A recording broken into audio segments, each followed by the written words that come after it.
In previous close presidential elections, the losing candidates have graciously conceded for the good of the country. Elaine, one presidential historian told us Trump gives every impression of doing the opposite. And this, the historian told us, could be the most disturbing aspect of his entire campaign.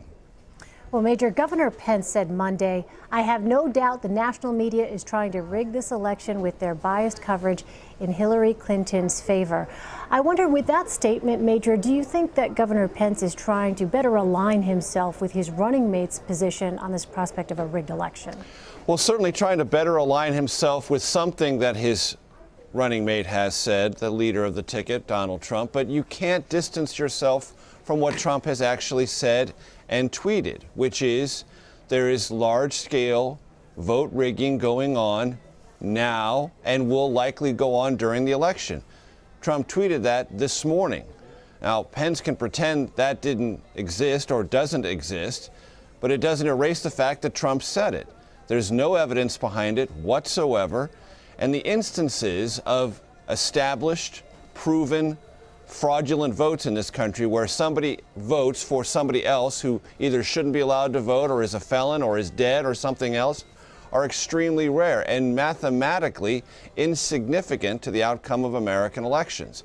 So all of this cannot be ignored by Pence. He may try to ignore it or reposition it or say something that Kellyanne Conway, Trump's campaign manager, is also saying today, well, rigging is a larger structural concept. It's about the media and lots of other things. All right, fair enough. But you can't step away from that which Trump has already said, which is to indict and undercut respect for the legitimacy of a presidential election before it actually occurs. And in some early voting states, while it's occurring. It's a serious charge. No evidence to back it up. And the Trump campaign has to live with that charge and the fact that it's provided no evidence to back it up. Major, another development. We heard from Melania Trump on Monday. She's given her first TV interview since that Access Hollywood tape leaked. She told CNN that Billy Bush had, quote, egged on her husband, and she told Fox News it's fair game to bring up Bill Clinton's past accusers. Let's take a listen. From a woman's perspective, what were your thoughts when you heard those tapes? This is not the man that I know. Is it fair for the media to bring up Bill Clinton's past or for Donald Trump to bring up Bill Clinton's past? Well, if they bring my past, why not? So they're asking for it. They're asking for it. Mm-hmm. They started. They started from the beginning of the campaign. We saw a paper statement from Melania Trump in the days after that video leaked. But what do you make of the campaign's rollout, essentially, of Mrs. Trump now?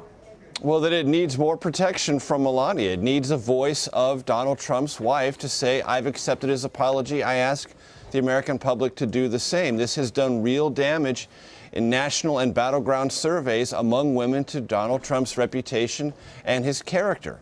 And the campaign is finally beginning to realize that Trump's voice by itself, or Mike Pence's echoing voice, isn't enough. And it needs the perspective of a woman who has some visibility on the campaign trail to back Trump up. What's interesting to me, Elaine, is still no advocacy on Donald Trump's behalf from his daughter Ivanka, who has remained studiously and conspicuously silent on this entire subject. And as everyone in the Trump inner circle knows, Melania is somewhat helpful, but of all the women around the Trump campaign, no one has proven to be more politically effective than Ivanka. Yes, absolutely. Major Garrett, thank you so much. Sure.